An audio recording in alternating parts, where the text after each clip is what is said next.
wake up, first thing I do in the morning is a 4-minute ice bath at 3 degrees.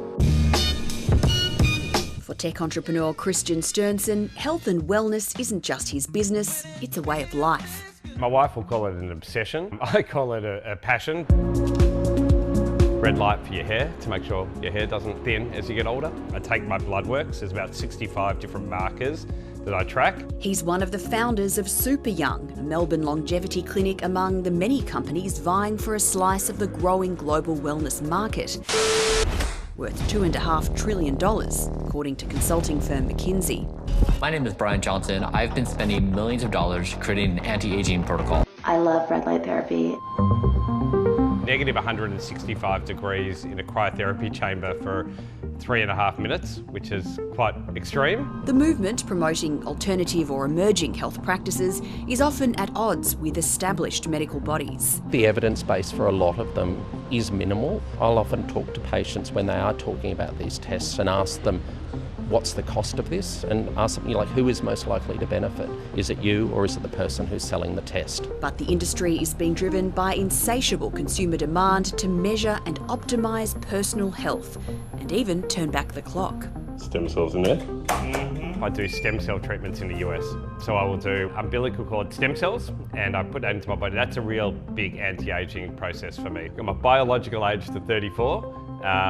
From what was at the time a chronological age of 45. I would just recommend people to be pretty cautious because the majority of the benefits around health and well-being unfortunately come back to stuff which sometimes seems a bit dry, which is around exercise advice and diet. Eucalyptus is another Australian company riding the $1 trillion wave.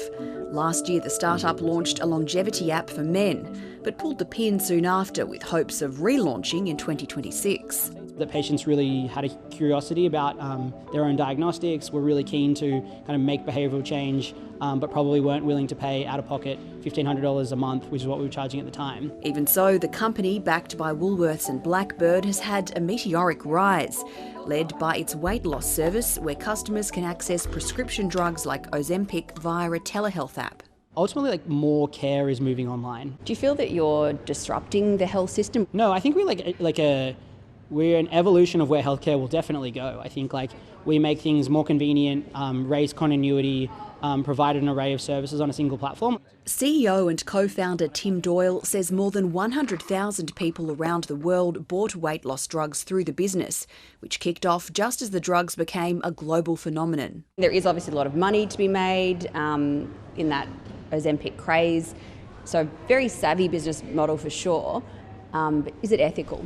Oh yeah, I think ultimately these medications are going to change the world for the better. But the model of online prescriptions has been criticised by the body representing general practitioners. We do have to be really careful of other providers who are potentially fragmenting care, because it's important that whoever else you see in the health system, that they confirm and share information with your usual GP. Rather than competing with the existing model of healthcare, these businesses say they're providing something different. I don't think we're disrupting the current healthcare system. The current healthcare system is really, really good when you're sick. If people are willing to pay money to do it privately, which is what we're doing, you can get whatever test you need because you're funding it, not the Medicare system. On the quest to stay forever young.